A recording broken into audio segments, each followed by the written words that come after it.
Students, अब हम सीखने वाले हैं कि बैंक के ट्रांजैक्शन की एंट्री कैसे और किस वाउचर पे करते हैं।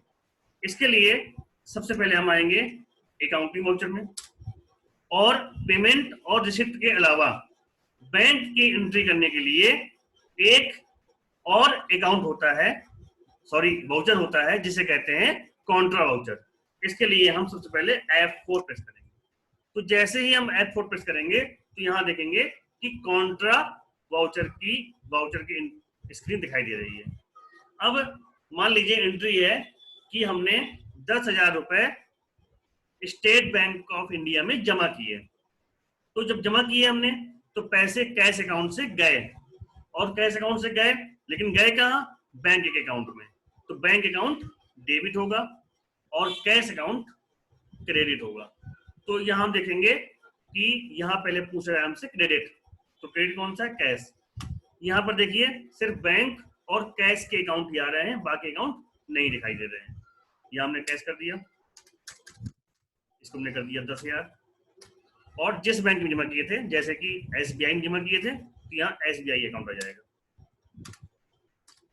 यहाँ पर जो नोट जमा किए हमने, अगर कैश जमा किए तो उनकी डिटेल फिल करनी होती है। फिलहाल इसको अभी हम स्किप कर देते हैं। यहाँ पर हम नरेशन टाइप कर सकते हैं, जैसे कि कैश डिपॉजिट,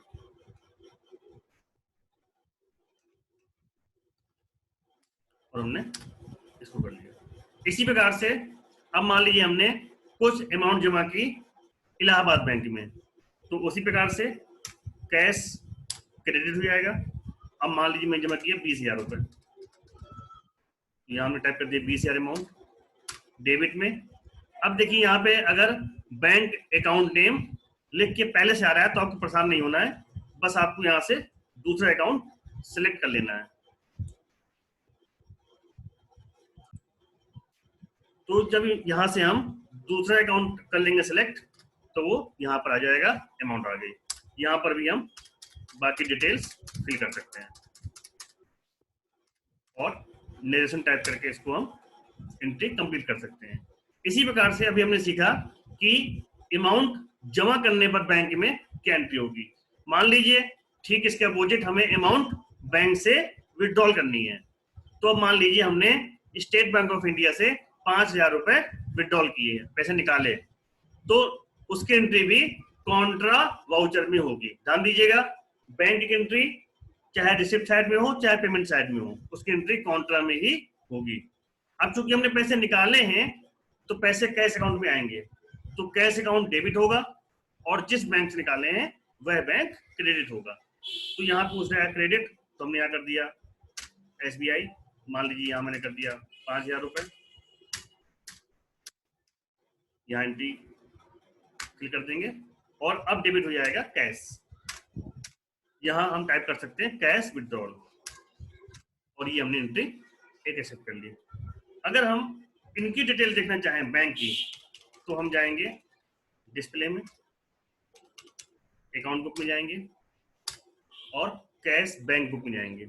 तो जितना कैश इन हैंड होगा वो यहाँ डिस्प्ले करेगा, और जो अमाउंट बैंक में होगी वो यहाँ पे डिस्प्ले करेगा कि टोटल बैंक अकाउंट में 25,000 रुपए है, जिसमें से इलाहाबाद बैंक में 20,000 और SBI में 5,000 है। अगर हम यहाँ एंटर करते हैं बैंक अकाउंट्स में,